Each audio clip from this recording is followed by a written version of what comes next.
Hi everybody, and welcome to this week's episode of the Being Politely Rebellious in Pompey video podcast.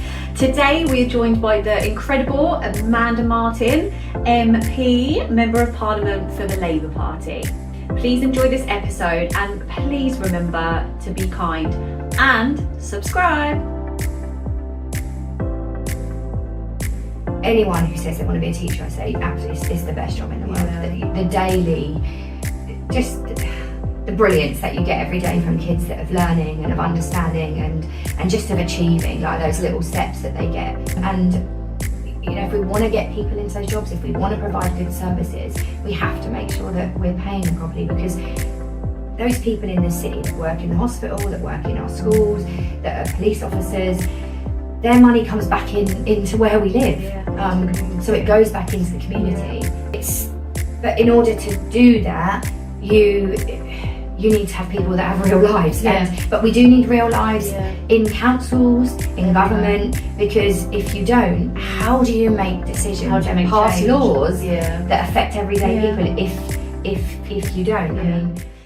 Hello everybody, and welcome to this episode of the Being Politely Rebellious in Pompey video podcast. Today we are joined by the absolutely amazing powerhouse that is Amanda Martin. She is Member of Parliament, newly elected, and she's come to join us today to tell us a bit about her journey, how it started, and what some of her plans are for our amazing city. How are you? I'm good, thank you, and thanks for asking me. No, I really appreciate you coming along. It's an absolute pleasure. I have to give some appreciation for the shoes. Yeah, a regular choice. They are. It's been my first salary when I was first a teacher. I brought myself a pair, and then ever since I've had them for like birthdays or Christmas gifts or Mother's Day. So these are like a new pair that I got for my birthday last year. So they are beautiful and so apt as well.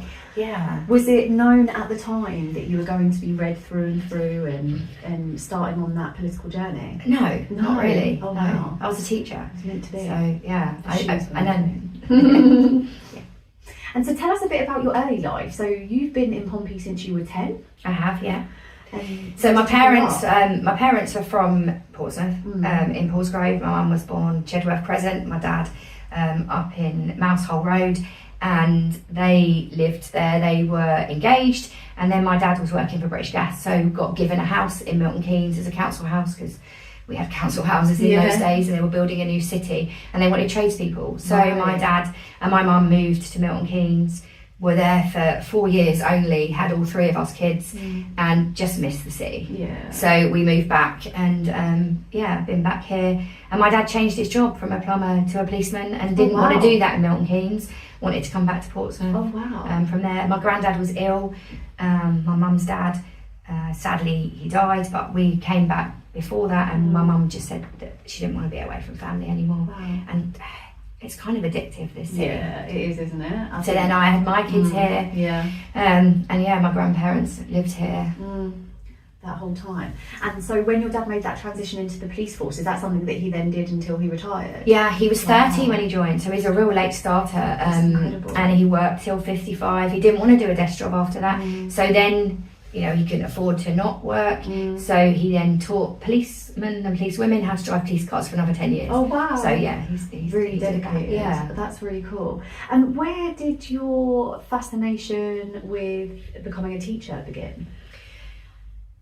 It didn't. I just fell into it, and I know I know some kids like always want to be a teacher and they play schools. I didn't do any of that. I was like kind of a tree climbing kid. I did judo as a kid, and swimming, and just was quite boyish actually. I just like climbed trees and like was outside always getting dirty. But I wanted to be a journalist. Oh really? And I did my A-levels at Highbury College.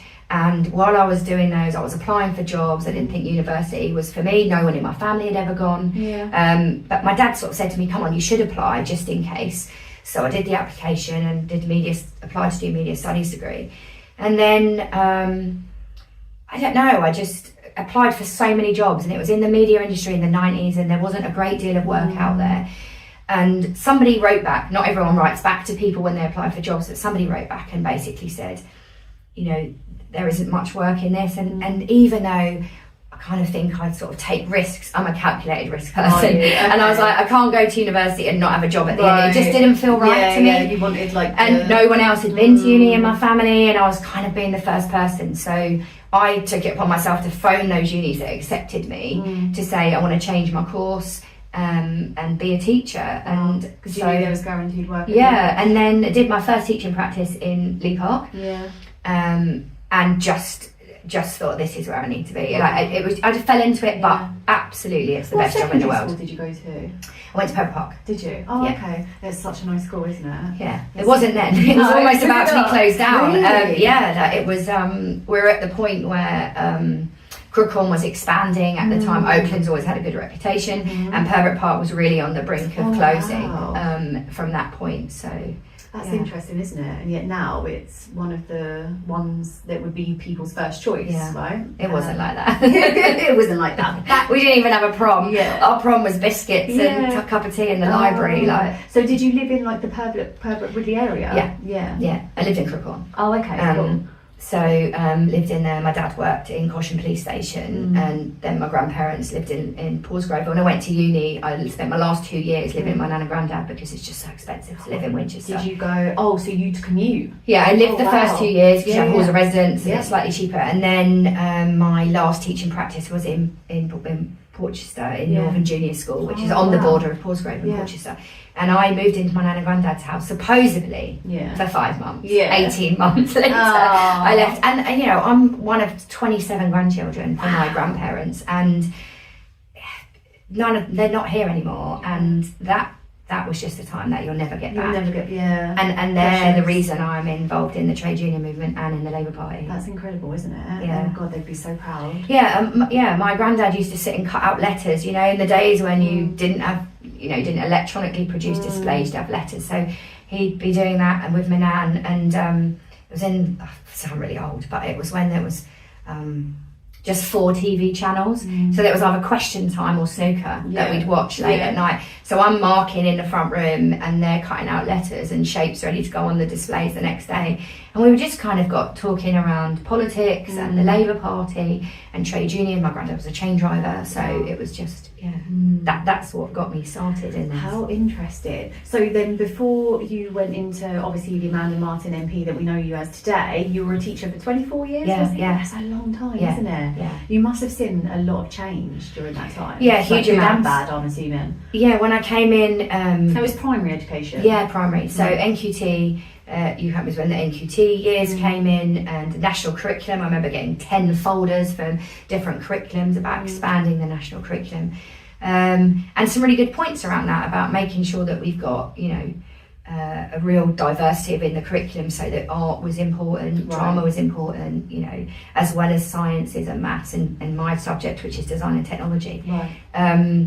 So that was good, but then the cuts just became ridiculous. Like the final 10 years of teaching was just insane. From the curriculum, or the cuts in finances, the financial cuts, and when the coalition government came in 2010, that's made a big difference to a bad difference to our city, because the schools regeneration programme, Building Schools for the Future programme, was just thrown out overnight, and there were plans to rebuild. I mean, this city's full of Victorian schools. I taught in one, and windows would be nailed shut because they couldn't be opened, like heating systems breaking down, just general despair, and that went out of the window. So we've kind of seen a real decline in the buildings, and then that we do teaching. And it's understanding that has a negative impact on the people and the children that are trying to learn. Well, the people that are trying to teach and the children. I remember my son being at school and they had the windows open because they couldn't be closed, and the heating on because it was like the middle of winter, but all the kids would be sat there in their coats, and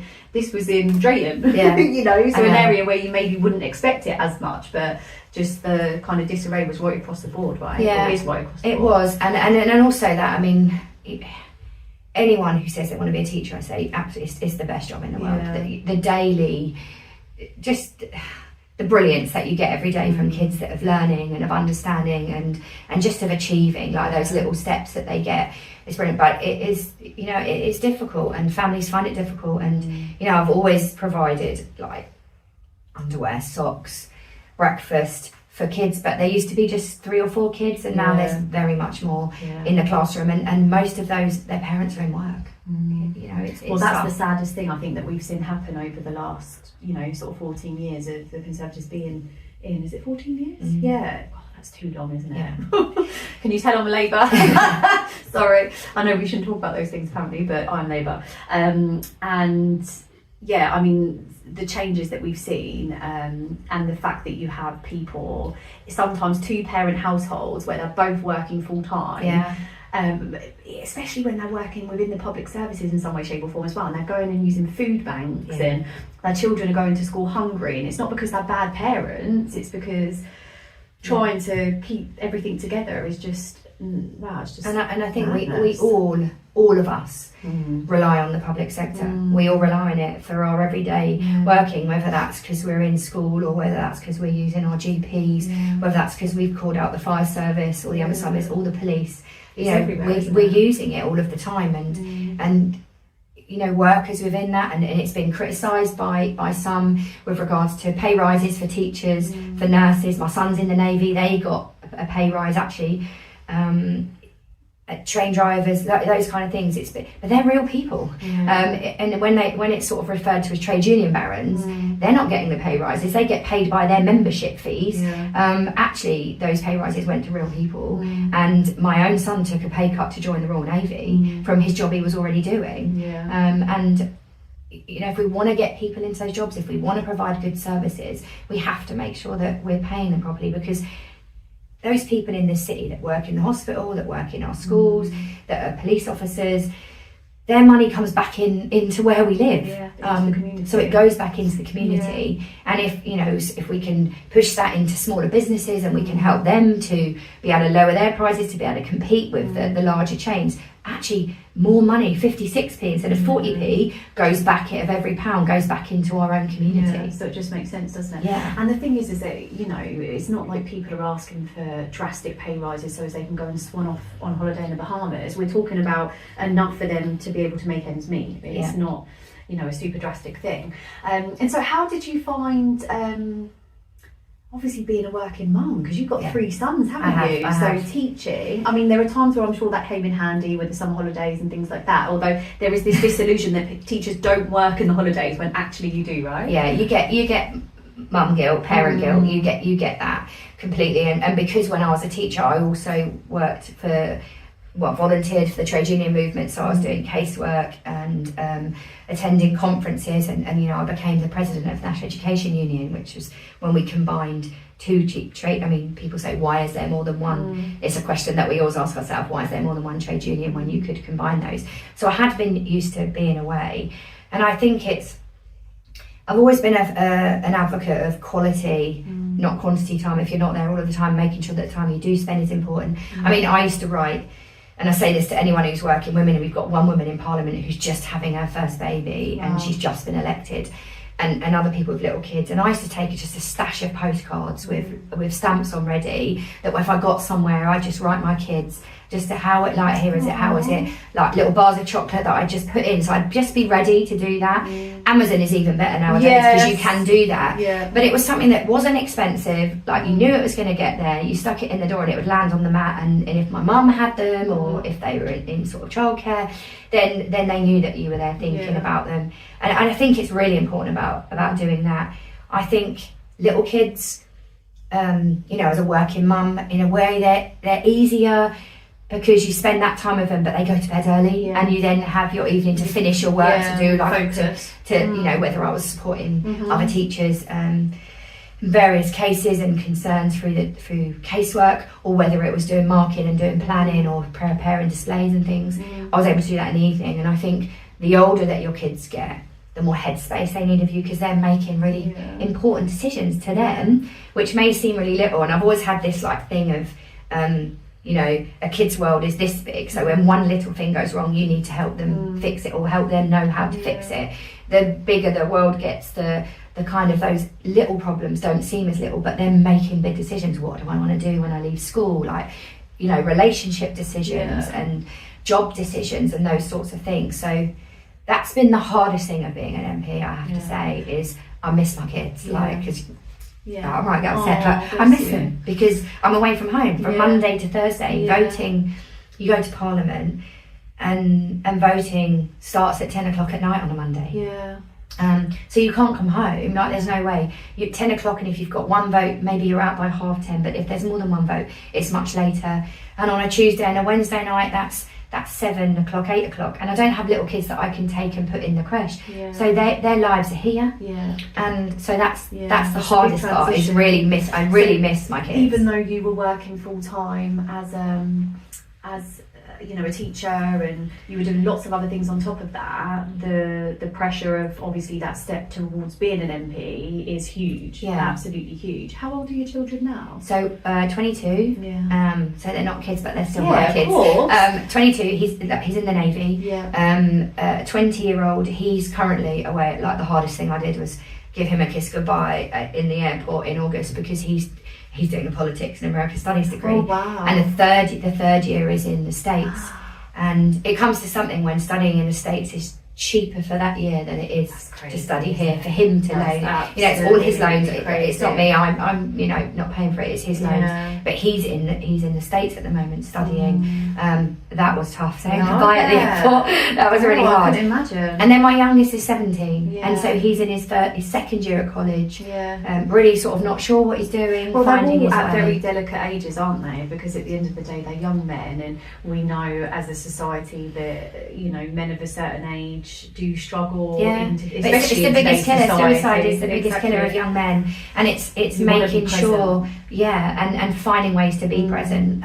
So it's quite interesting, because you to a certain degree probably felt that now was the right time to go into politics full time because your children had reached a certain age, but actually not maybe realising how full on it would be. And I think that there's the differences, isn't it? It's like, we need people in politics that are real, and that have lived a real life, that have grown up on council estates, that have been maybe the first person to go to university, but understand how great all their cousins and siblings are doing, because they didn't take that path, that it's not the only option. And when people say, oh, I'm the first in my family to go to university, that's not a detriment to others. That's just the route that I chose, because actually to be a teacher, you don't have a choice.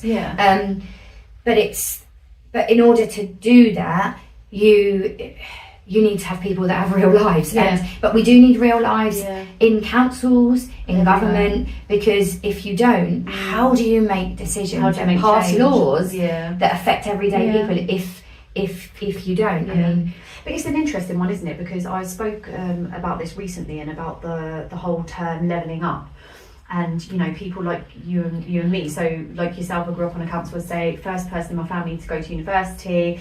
I originally went to study English because I wanted to be an English teacher. That didn't happen, but I did finish the degree. And this whole thing of levelling up, how do people like me and you get to a point in life where we feel confident enough and able enough to be able to be part of politics and Parliament.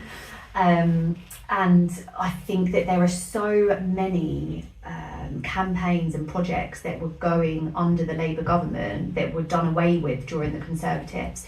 So a couple of examples, and I know you were about to talk about this briefly before we started recording. So I was lucky enough to be a recipient of 2 mentors who were part of Connections, which was a Labour initiative. And so Connections were a youth employment and careers advisory, and I was so fortunate at 14 years old to be appointed to ladies Nikki and Wendy, who absolutely changed the trajectory of my life just by having simple conversations with me about real life. And then I went on to university as a mature student at 21 because Labour had an initiative which was the Access to Higher Education course, and all of these things that were in place that could help people like me level up. But all of those things have been done away with, right? Do you see things like that coming back in? Yeah, there are. I mean, some of the things that we've done already in government, and things that are in our manifesto around youth hubs, but those youth hubs being about careers advice, which has been massively lacking. I'm a real believer. If you can't see it, you can't do it. And every business, everything that I visit in this city, so the post office is an example, the sorting office.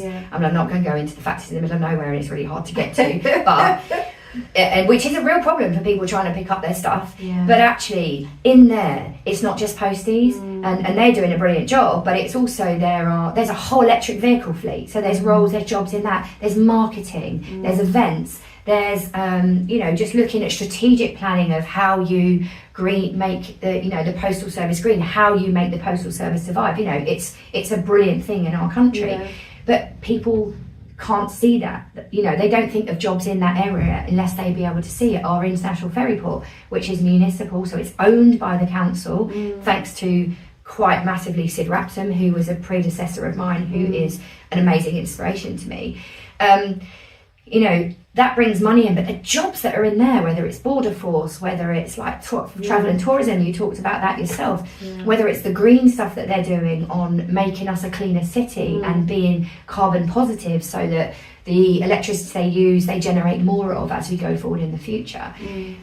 We don't see that, and we need to make sure we put a spotlight on those things. So things like bringing back careers advice, work experience.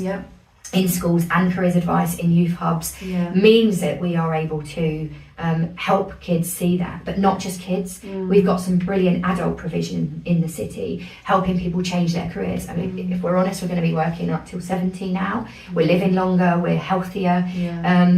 So we need to, not everyone stays in the same career, and it's helping people learn that they can pivot if they so wish, and if that's what's going to be but best. We need to show them where. We need to show them where the pivots are, what the jobs are, and allow people to be able to train in that and see where that training is. And places like Portsmouth often, and I really hate this when they say, oh, there's no aspiration, which is why the local authorities on the bottom of league tables with education.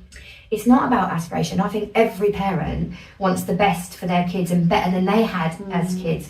And that doesn't just mean in financial terms, but that means in allowing them to progress. And I just think we need to be able to help people see where those aspirational, where those chances are. And that term social mobility is it's used all of the time. But to me that says, okay, you've got some really bright kids, let's move them somewhere else so they can achieve. We need to have that opportunity in our city. So because people, I think we've worked out, me and my cousin, we've got like over 300 of us in the city. Wow. Two of us have left, that's it. The rest all still live here. And so we need to provide those opportunities. I want my kids to make Portsmouth their home, but in order to do that, they need to have some good jobs that they're able to do that.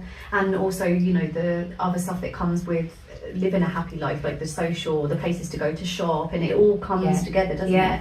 And I know that the biggest thing that we've seen of Labour is the term, change. We want there to be change, and I think that there's a lack of understanding from the general public. Not tarring everybody with the same brush, but you kind of get this general consensus that people want change immediately. But it's understanding that after 14 years of things being stripped, you can't just put that all back in overnight, right? It takes time, it takes strategy, it takes planning. It takes law changes as well. So a couple of the things that, just this week that we've done with the renters' rights, the renters' rights bill, so putting that in place, giving renters more rights, having... To not be evicted. Section 21 evictions, when you've got people, and I taught kids who had lived in that house, they were 10 years old the whole of their lives, and then they were served with a notice, and there's no other housing for them to move into, so they're in bed sits, or they're having to split between families, and it just is... It's just really hard on them as well.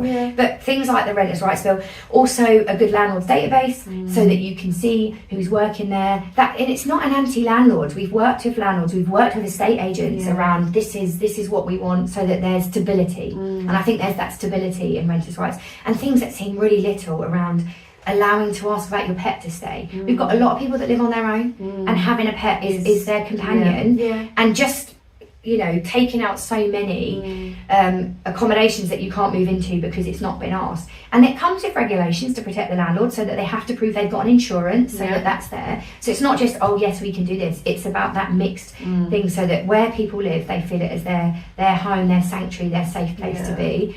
Workers' rights, so 0 hours contract, exploitative ones. One of the reasons that we have so many people wanting and needing HMO provision, so housing, is because they don't have contracts, they can't get rental agreements without a guarantor. So we need to change that. And we're working with businesses, we're having those conversations. People said in the last Labour government that the living wage or the minimum wage won't work. And some of the things we're putting on maternity leave and parental rights, they're now the cornerstone of most people's working lives, and we're looking to expand that so that you are living and and not just getting by from that point of view. Do you think that with your background in education that you plan to make any changes or hope to work towards some changes within the national curriculum in some way, shape or form? Like, what's your opinion, having taught for 24 years? Do you think it's broken? Do you think that okay. So SEND, special needs, particularly, it's a priority of the DFE. Well, it's now the Department of Opportunities, which I think is a really good title for it. That, because it means that it goes from early years, nursery, right the way through to adult education. So I've just been selected to the Education Select Committee. So my job in that is to scrutinise the government. They're my government, but it's to scrutinise and ask questions, bring in ideas about what's working in other parts. So I know that we've launched recently the nursery provision and having schools going back to having nurseries attached. You get the qualified teacher element it's like in the there. Sure Start that used to be a really big thing that Labour rolled out. I remember it was one of our. I used it. I went to Northern Parade. I was living then in Cotner, and I used the Northern Parade Sure Start. I might have been a teacher, but I'd never had kids before. I didn't have a baby, and it's about that help and from that point of view. But no, I do think that. I think that around the curriculum, making sure that the arts, and when we say the arts, people, it's not just about ballet dancers on a stage, but actually that whole sphere. But the arts industry, whereas in the gaming industry, that is very lucrative for this country, and we've got some amazingly talented people. And we need to make sure that that's seen as a good thing in school. And I think you're so spot on there. And I think that the way that the curriculum is set up at the moment, kids will game. I've got an 11-year-old son who games, but it's not until they get late in secondary school, if at all, that they suddenly realise all the different types of jobs that would be available within that industry. And I think that you could be planting those seeds like so much earlier. I actually home educate, so I took my son out of school 2 years ago. He was going to a great school, he's very academic, he had friends, well liked, no special educational needs, but he just wasn't being fulfilled by his 6 hours a day in school doing English, maths and science. Like, he plays the guitar, he plays the drums, he wants to be doing those things. And I think that there is food for thought in schools facilitating the creative elements of children's personalities more. And I think one of the things that we're doing, which I'm really proud of, is we're working across directorates. So if I give you an example, when I was a teacher, child poverty was seen as that's for education to solve. Whereas now there's a task force which includes the whole wealth of things. And if we're looking at the curriculum, we are working with DCMS, so the Department of Culture, Media and Sports. We're working with them, with education, with business and trade, to make sure that kids get the joy of learning, they excel at the things that they're good at. Everybody needs basic English and maths, and every school, it's public money, so every school needs to be held to account in what they're delivering. The changes in how we're going to change Ofsted and what we're looking at in those schools is a more supportive measure. From that point of view, I think there's a real opportunity to make huge change. And it's people just understanding that and understanding that these things take time. But we've also got to understand that there are kids that come out of the system that and see it as a system and not as a way of learning and expanding themselves, that need extra support because they haven't, school has failed them, or it's just not been where they are. So we need to make sure that we're picking up those people, NEETs they're called, not in education or employment training. We need to make sure that we're picking up those and finding them some solutions. And I think that what's happened in the absence of that, because of the stripping back of local authority provision and council provision, is charities have stepped into that gap, which is good, but it's not their sole responsibility. They should be there to support and help and also guide. I think, and that's one of the things, is the listening thing. And I think that's the difference, isn't it? Like, I was a mentor and a keynote speaker for EBP, who are a great charity for the south, they're based over at Lakeside, but they're a charity, and so effectively they are doing what, say, Connections used to do under the Labour government, where they're going into schools, but they only have a certain amount of funding for a certain amount of schools and a certain amount of children. Whereas, you know, I just remember so vividly, I'm just really glad, to be honest, that I grew up and had my teenage years and early adult years under Labour government, and I just really hope that people get behind you and get behind Labour. And it's not going to be easy. The change. You referred to it at the beginning, and you know, the you know, the new report that's come out, the Darcy report around the NHS and around, you know, it's not just about throwing more money into hospital provision. Actually, it's about primary care, and what does primary care look like. So it's about allowing, you know, using modern technology, reforming things so that people can get the need they want early on, so that it doesn't lead to hospital submission, but also so that it can be within their community.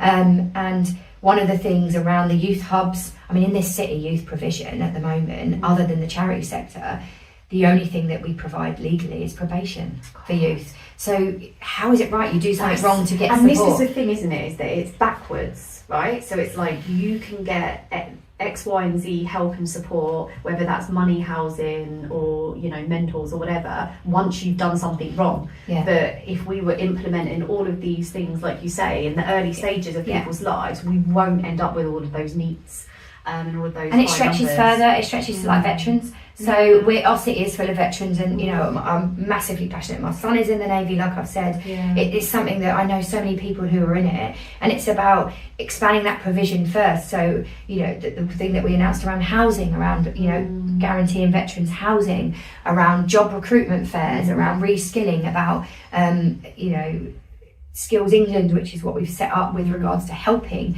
people of whatever backgrounds to come into. And the thing, I guess, going back to the Department of you know, Department of Education, which sees itself as a place of opportunity, is it shouldn't matter where you're from, what your background is, and you should be able to achieve. If you want to do something, then you can go out. And it's not always easy, and it will take time, but people need to see what that light at the end of the tunnel is. So, and sometimes there are quick fixes, but if we have too many quick fixes, you know, plastering over stuff, that plaster comes off. You know, so we need to put those structures in. So the Darcy report in the NHS that has been quite damning around the situation that we've inherited, actually people are welcoming that in the sector, hospitals, GPs, because it's giving us a footprint of where we start and what we can do, and a real public consultation is coming on board, so I'm really looking forward to doing that. Exciting, isn't it? So talking of you know, where that starts, so when was the moment where you woke up and went, you know what, I'm going to become a member of Parliament? I don't know, really. I stood in the 2019 election in the same area. I wouldn't stand anywhere else. This is, you know, where I live. It's where everybody I love lives. I did in the 2019, you know, knowing probably I was never going to be elected, and I'm sorry to everyone who did vote. I mean, I voted. I don't know, members of my family voted for me, but because I believe that a Labour government makes a difference. And partly was working hard with Stephen Morgan in the south of the city from that point of view. Then came about the change, and there were some real changes needed within our party, and you know, the way that we look at policy, the way that we interact with people, and we needed to stop being inner looking and look outwards, which is kind of what I've always done as a teacher. That's what you do. That's what you do, yeah. And then the opportunity came to put your name forward to be the MP, the candidate for the MP. And I think it came to about was like, when you're a teacher, you make changes to individuals' lives. You can't make massive changes, but in government you can. And having that experience, and now being privileged to sit on the select committee for education, but also being part of things like Martin's Law, which we've just passed, which seems like a small law, but that's about protecting my kids, your kids, everyone when they go to events, whether that be at Wembley, whether that be at smaller events, protecting them security from the threat that we've got there, and passing, you know, the law sadly named after Martin, who was killed in the bombings of 21 other people in Manchester. But being able to literally put that into place, because it's been on the back burner for such a long time, being able to bring in the renters' rights stuff straight away, so it's straight away helping people. You can't do that as a teacher. No. Shop all the latest now at politelyrebellious.co.uk.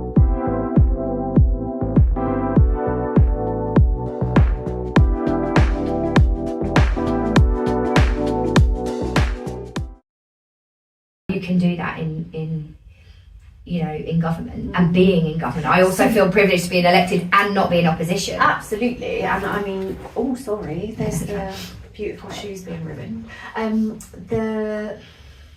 I mean, you obviously you won really, really well, obviously, in the area. It was Penny Morden, was it, that you're up against? Yeah. So well done on that. Were you nervous? You know, like how did once you were in it and it was looking real and it was looking like... I don't think it ever felt real until I was told. Really? Do you know, it didn't feel real until I was actually told, until, you know, we knew we'd won. The 6 weeks leading up, I had literally the very best time. I'm a teacher, I like talking to people, being out, knocking on doors. I mean, on election day, we spoke to almost 1,500 people on election day only as a team. We were out, I was out every day for 6 weeks, door knocking, talking to people, just understanding where we sit in a city and what we need to go forward. And I genuinely believe that our manifesto will help people. It will help small businesses, it will help people in the public sector, it will help kids, it will help adults, it will help pensioners. You know, we've signed up to the triple lock. We've also looked at how we can make houses warmer under GB Energy and make a real difference. So I think that made me decide you can only change so many things as a teacher. You can change one government. Make big changes. And how does it feel? When did it sink in? Last Friday. Oh right. It was when I attended the 100 Years Memorial. Of the memorial that had been commemorating people of service in the country and in the city, and I'd stood on the other side before and stood on this side and laid a wreath, and at that moment it kind of hit me that this is just the biggest honour and privilege, because you represent all the people that are in this city, and you know there are going to be hard times, but actually that was just really humbling. And somebody spoke to me afterwards and they were like, how did that feel? And it's just so moving to be that person that represents our city. That's been chosen. How does it feel when you're standing in Parliament? And like you know, because I've watched some of the clips of you know, having to get up and stand up and talk, and you know, it's mostly, you know, middle-aged guys predominantly. You know, I know there is more of a mix nowadays. Well, we've got on the Labour bench, we've got more Labour women MPs than there are in the entire opposition. Winning. So that's good. When you've stood and taken an assembly of over 600 kids, actually that's more. That's really it's nothing in comparison. I mean, standing in Parliament, as long as you know what you believe, well, you know, you're asking questions, one, on behalf of residents that have got concerns and issues, and you need to raise them. 2, you're contributing to the changing of laws, and 3, you're questioning what the previous government had done on those other benches, and able to intervene to say, you know, actually that's not completely true from that point of view. I don't find that difficult, because it's nothing in comparison to teaching kids and being in an assembly of 600 kids. Like, you know, my first thing I did when I got elected, I slept for 2 hours. We found out at 4:30. I got into bed at 7 in the morning. But what's different in our country to say America is you become that person immediately. So I got into bed at 7, woke up at 9, and Howard Payne, who'd been head teacher in the city for over 30 years, head of Medina Primary School, and I knew he was retiring in August, and I phoned the school and I just said, can I speak to Mr. Payne please? And sort of 9 o'clock-ish, and they were like, yeah. I said, it's Amanda Martin, MP. That was the first time I'd ever got to say that. But I then said to him, do you still have school council? Do they still meet? And he was like, yeah. I said, can I come and meet them? And he was like, are you mad? I was like, no, I just kind of wanted to get out there and start. Get stuck in. And also my safe place is school. It's where I've taught for 24 years. But those kids grill, they're like literally the biggest grilling you get from anybody. But to me, you know, I pledged a couple of things. I pledged to be visible. We're still trying to find an office. Like, it needs for me to be on a major bus route, it needs to be on a high street, so that people can know they can come and see you. But also I want it to be part of the community, so we can have community events there. Secondly, I pledged to deliver the manifesto, and I'm working with Stephen Morgan on particularly what the King's Speech, particularly things like the Darcy report, how we can get the best out of that for Portsmouth. Yeah. So how we can get the Labour government, how we can get the best things for Portsmouth. And thirdly, I promised just to do politics differently and just to be honest. And I've had some honest no conversations with people, which are very difficult. Yeah. But how could I have taught kids all them years to say you have to be honest and have then not difficult conversations, important conversations without delivering for yourself? Yeah. And, you know, on that election night, somebody asked me, and a reporter said, you know, how are you going to keep your feet on the ground? It's like, I'm from Pompey, my family are from Pompey, they will not let me get any different. Yeah. You know, they are asking me all the questions. My son last night literally said, Mum, when are you going to start out the buses to Port Solent? Yeah. Kids can't get a bus there. Yeah. What's the point in having a cinema if you can't even get a bus there? It's so interesting. And I remember, you know, spending some of my teenage years living in Portsgrove, and there's nothing. And then the things that were built over the years, there was no way of accessing them or getting to them. It's such an interesting one because Port Solent is incredible. It's such a great hub of restaurants and shops and the cinema, like you say. But yeah, I mean, there is no way of it, and it's quite a trek. We used to trek, but it is quite a mission, especially over that main road.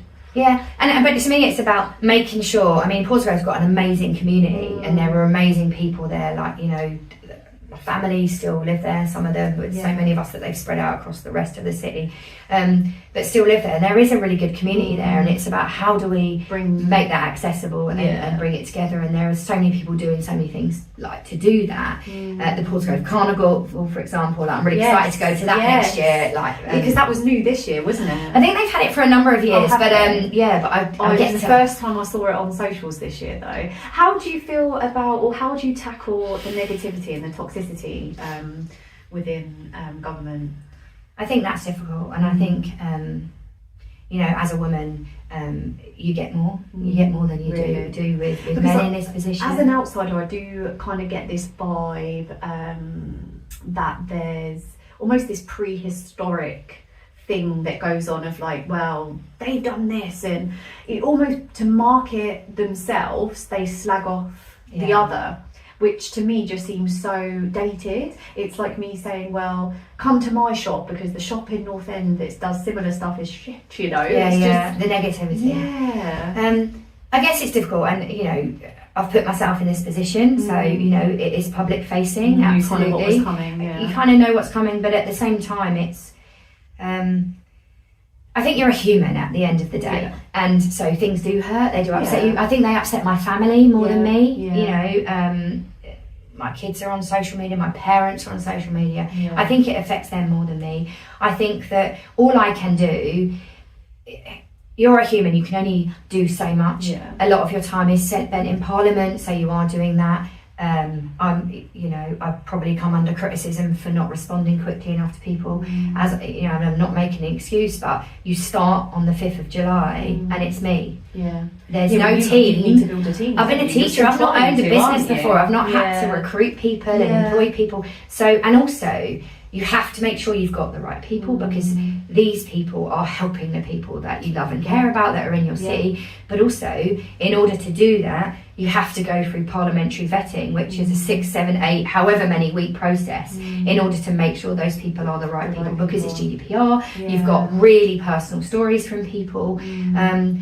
So we have been doing casework. We have been helping people. We've done like anything from supporting somebody who'd been waiting so long with hospitals, their records had got lost and their records have now been found, putting signage up on an assisted living place because they weren't getting their mail, getting a new post box because it was taken away, and that was people's kind of lifeline to put their things in the post, right the way down to really intense and complicated stuff that you need to do that. And I guess the real privilege is you get to help someone individually and then try and stop that happening for larger people. So an example in Drayton and Follington, where we are now, there's water's coming up through the drains. Yes, I've seen that. Or literally through the floor, flooding the houses.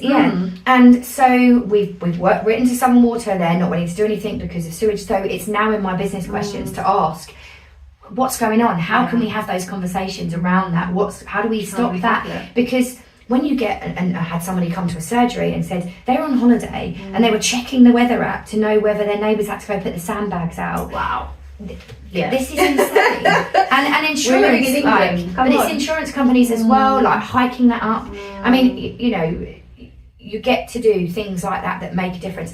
Just this week, I spoke in a driving test debate about the backlog of driving tests and how we can find some solutions to that, around that. Also, because that's been backed up since COVID, hasn't it? And it just doesn't seem to. No, it was an 8-week waiting list prior to COVID. And okay, we had COVID, but we're now out of that. It's now a 24-week waiting list, but actually it's probably more, because every 24 weeks those dates come out, and if you don't get one, you're waiting for longer. Exactly. And in the Portsmouth Test Centre, 50% of people pass the second time, so that's over a year, and it costs to be driver ready, and that's really difficult. And also some people retaking their theory because they haven't had their test. The time and so the money they seem like small things, but they it's impact massively on people's lives. Things like driving that opens somebody up to the whole world, right? But so then living it up only if insurance is right. So one of the things we've also done, which I'm really proud of, is we've launched an investigation. We worked with Martin Lewis before the election and launched an investigation into insurance companies, car insurance companies, and making sure that these, you know, that there aren't rogues out there, that these are real prices. And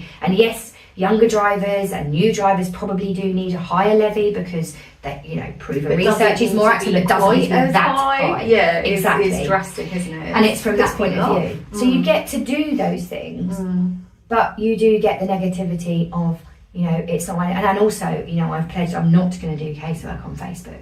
If there are general things where, you know, what do you mean by I'm not? So somebody asks you a question, you haven't done this for me, I'm not going to reply because it's actually private stuff. So what I always say to people is, please just email in. We'll get some answers to you. We're doing. I think that's a really, really powerful move to make, actually, because I do see, even just on the local like Facebook pages, where, you know, a local councillor or an MP will say something, and no matter, you're damned if you do and you're damned if you don't, right? So I think that's such a powerful stance to take. We do put on things like, so let's say the insurance thing I've just talked about that Louise Haig has just announced. If there are questions about that, we'll put like a thing about what's happening. But if there are concerns, we say to people, come and see us. And I don't get into a full-on debate. And I'm doing every month what I've deemed a working weekend. It's a 7-day-a-week job, because if you're in London in the week, you need to be in your constituency at the weekend and making sure that you're seeing people. But to me, we're doing a set thing. So on the third Friday of every month, we're having a surgery. We are moving that around the city. So that's for individual people to come, or we'll invite them in if the case is more complicated. But also you can just make an appointment to that. Also, we're doing a coffee morning on a Saturday of that same weekend, where we are inviting other people in. So be it the police, be it Hive, be it opportunities of small businesses to come in. So that will be that area. And then on that same weekend, on the Sunday, we're going around pubs around the city for a pint with your MP. Yeah, I saw that. Where you can register. Again, that's a more one-to-one, but it's not for the more complicated cases. It's actually just to meet you and just talk through some things. And so to me, I'm going to do that. It's widening your network and it's strengthening. But it's also, I think it's important to be available. Not everyone wants to come for coffee on a Saturday morning. People work at the weekends. Not everyone wants to do a Sunday. So we're trying to sort of mix that up. And then when we have an office, which we don't have yet, but we're working to get, we'll have drop-ins there for people to be able to come and have surgery consultations there. And I love that you want your office to be front-facing and not hidden over in Lakeside or one of these little business estates. I think that's so important to me. It's really important to be in the community, to have that community engagement, to promote local charities, to promote local businesses. I think one of the other great things about this job is you get to join people up. So you get to be able to say, like you were talking around the coaching and the element thing, there's something called the Girls Network, and we've been working. They're great, aren't they? And small businesses saying to them, you know, join. You're a brilliant advocate for young girls today. You know, this is how you can join up. So really joining up those dots and allowing things. And I think that's so important. I mean, I remember I was Next Generation Programme Manager for Shape and Portsmouth some years ago, and Shape and Portsmouth ultimately became what it is today because that was lacking. So there were no, it's not to tar everyone with the same brush again, I know that that's an awful thing to do, but predominantly it became as big as it was because there was a need for it, because there was nobody joining the dots. There was nobody saying, oh well, you work with them and you work with them. It was and I think that's really important because I'm in a really privileged position. I get that, and I'm voted for, and one of the main jobs is to make sure that I'm doing the very best for the constituents, whether that's individually, whether that's passing laws in Parliament, whether that's actually speaking up and making changes on the laws that are going on by sitting on these statutory bodies that pass those laws. But also it's about signposting and showing people the kind of things that are helpful. I mean, one of the things that is really is stark to me is around kinship care and the care sector, and it's one of the things, and it's not an overnight solution, but it is really one of my things. When somebody asks me, what is it you really want to do in the city, and it's around care, our caring responsibility. So those people that care for people within their family, whether that's children that they've taken on, they're now their main carers, or whether that's you're caring for an elderly relative or a relative with disabilities, or someone who's sort of in the last stages of their life. And it's about, to me, it's about helping those people to be able to do that, but not impact on the rest of their life in the longer term. Provide some kind of support. It's really interesting you say that, because I just had one of our regular customers come in this morning, and he just wanted a natter and a catch up, which is one of the beauties of JK Wellness. You don't have to, we always say to people, you don't have to buy anything, chats are free, natters are always free. And he was talking about him and his wife, and her father's got dementia, and how his wife's knackered, and like there's just, she's always had to put her life on hold, basically. And that impacts on everybody around that, and it's about how do we make that as good as it can be for those people doing that job, because they want to do it, but financially it's difficult for them also to do that, as well as emotionally and mentally. And some of that can be picked up by charities, but some of it needs to change by the law. So the fundamentals and the foundations. So it's starting and scraping it right kind of back, and then almost like starting. And we need a national care service, and West Streeting is absolutely committed to doing that. And we need it. It's been avoided by government after government. If I'm honest, it was avoided by the past Labour government, because it's such a difficult scenario, and it's so expensive to deal with, but we need to be tackle it head on, looking at that. You can't just keep leaving it. No. And I know that we've obviously spoken briefly about your change to Parliament and your work-life balance and whatnot. I'm not sure there is one, but interesting journey. What do you do for yourself? Like, what do you do to help and make sure that your mental health is on top? And so I guess there's a couple of things. One of them is I have the best family. Like, I literally, not just my kids, I've got a wider family. Like, we call ourselves the family of 17. It kind of goes up in numbers as like the kids are grown up, and like my niece has had a baby, so that's why it went up to 70. Oh wow.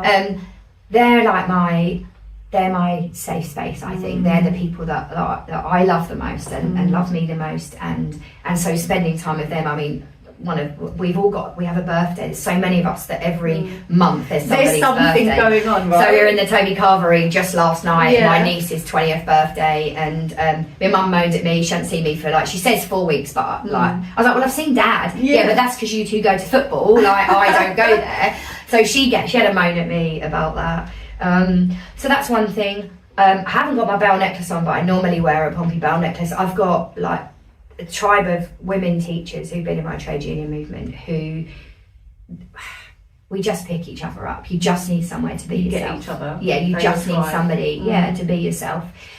So I think those two things.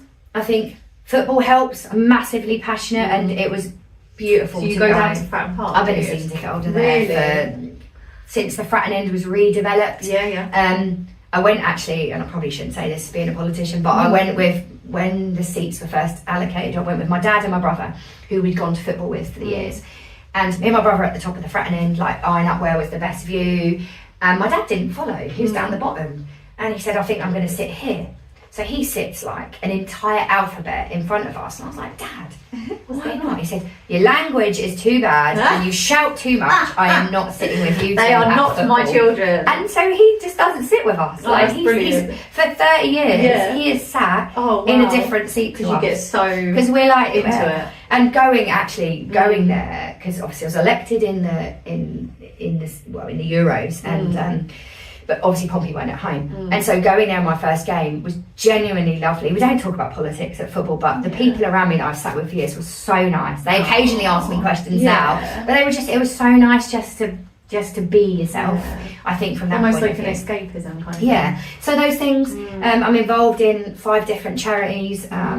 You know, you're a busy lady, and this is one of the things when I started looking deeper into, you know, who is Amanda Martin and what's her background when I'm doing my research. And you know, even when you were a teacher, you were always doing so much more than just teaching. Yeah, because the kids that you taught, they live in a community. I live in this community, and I think it goes back to what I said, is like, I've got kids myself, and selfishly I want them to have their families here, to grow up here, to get jobs here. I don't want them to move away.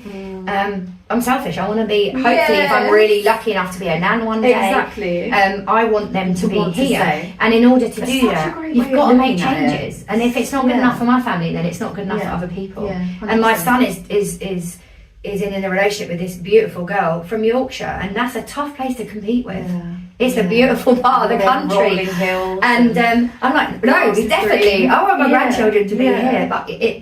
But all joking aside, genuinely, I did that because I recognised the gaps that we had, like that we needed, and you know, if no one else is doing it, you just have to do it, don't you? And things like the White Ribbon marches that we started as a small union group right from the beginning, like, you know, calling out domestic violence and you know, giving people that kind of voice, strength, and just little things like that, which started as like a little walk, and Loaves of Love, which is another charity I'm involved in, which was started not by myself but by this brilliant woman called Isabel in lockdown, where we realised if you bring people, refugee women and women of domestic violence and women of difficulty in the city together and bake, there's lots of talking, and you can people open up, but you can also signpost them and those sorts of things.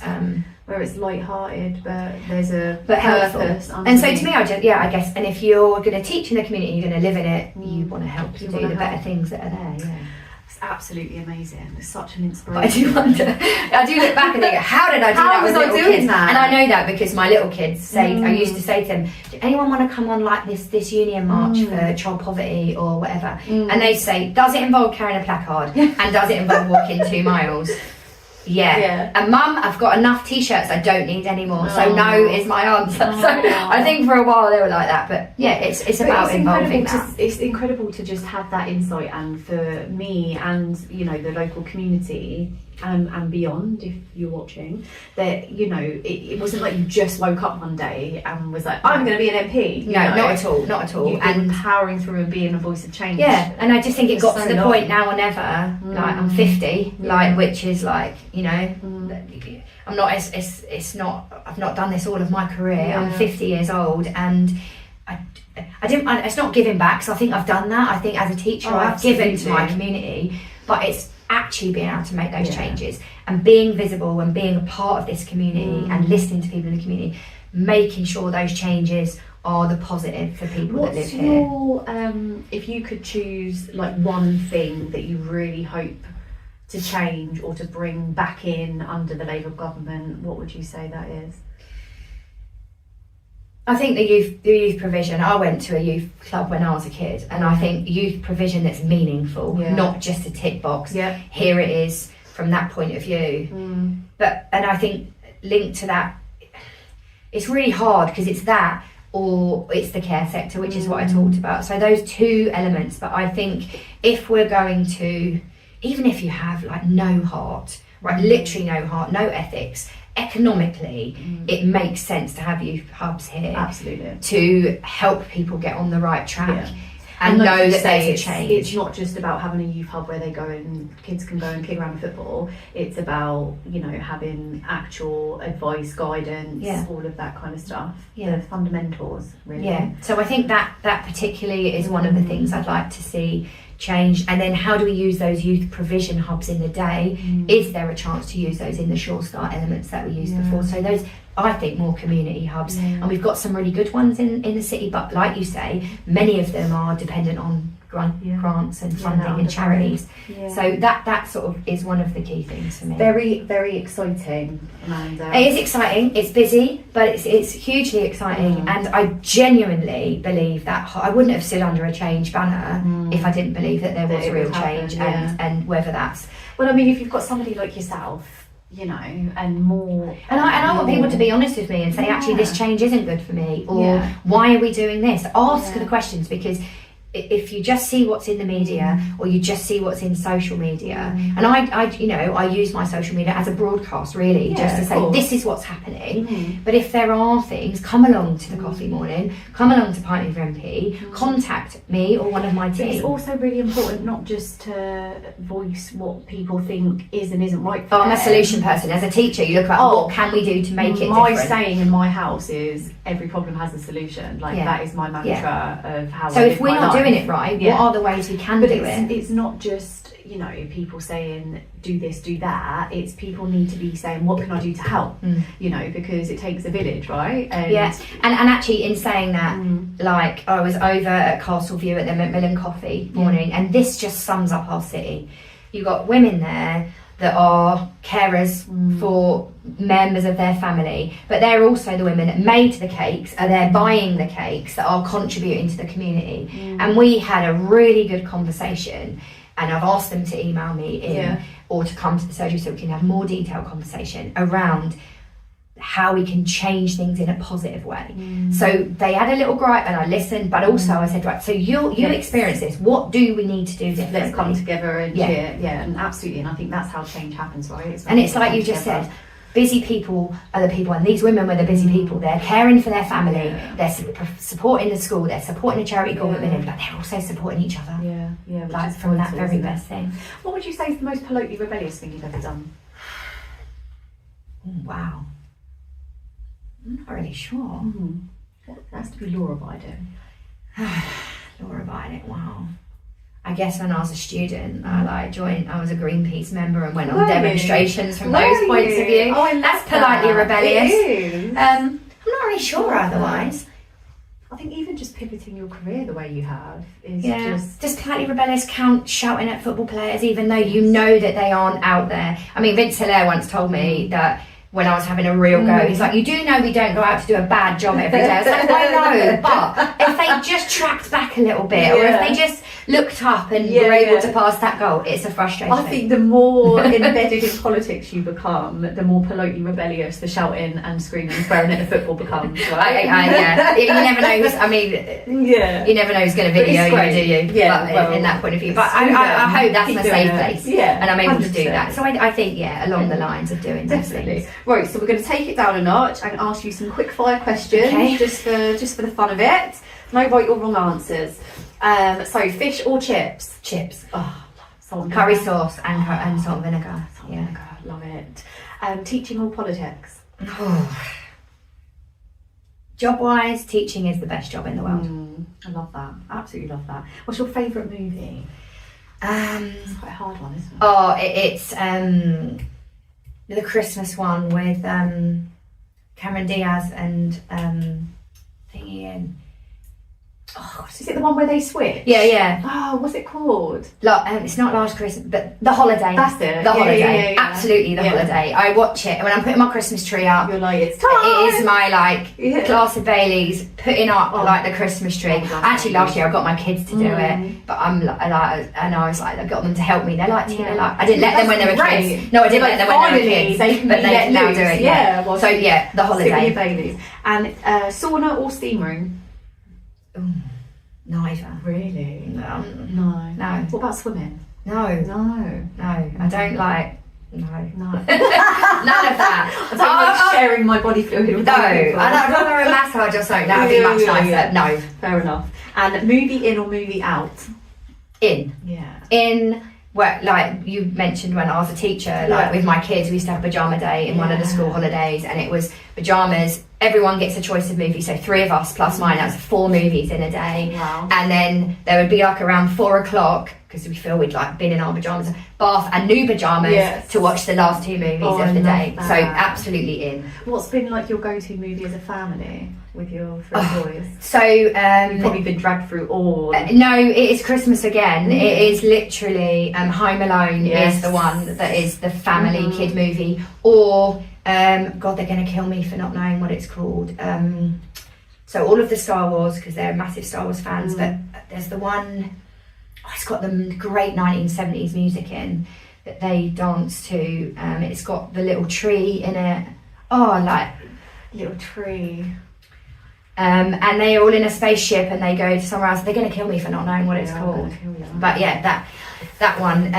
Yeah, like all of those. They're action adventure. We like all of the Marvels and all of those things. Yeah. My favourite Marvel movie is Iron Man, without a doubt. Like, because you can actually, if you had enough money, you could be a superhero. Yes. Like he is. Like if you literally could. I do know someone that made an Iron Man suit, and it is absolutely phenomenal. Absolutely, like it lights up, it moves, the whole shebang. I love Deadpool. Yeah, It's just so fun. That's what I've spent my life watching. Inside Out is my current, even though they're grown-ups, is their current favourite. And then there's one of the Star Wars movies where all of them, and I'm probably just going to destroy it for anyone they marry, they want to get married in the place in Italy where there's the balcony scene. Oh no, that's cute. Yeah, but I'm insider info. Yeah, so those kind of things. It's really annoying me what that movie is called. You'll get it. You'll remember. You'll probably email at like 3 o'clock in the morning, and we'll put a sign up. Yeah, Leah can put it here. But yeah, Home Alone is like a key one. Of course, it is. My Have you seen the new one or just the originals? the originals are good, I think. And my youngest is already 17. He's already on about when I'm going to watch. What about Elf?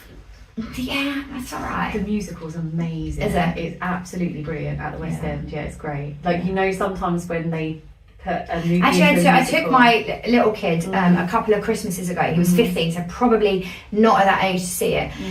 But it's when his older brother had just gone in the Navy, and his other brother had just gone to uni. So he was kind of at home, and we did go and watch it. We went up, you can get the day train trip, exactly. and we went up and did like the thing up there, and we watched that. So it's really fun, really comical. Well, thank you so much for coming. Thanks. And thanks for giving me your time. Really appreciate it.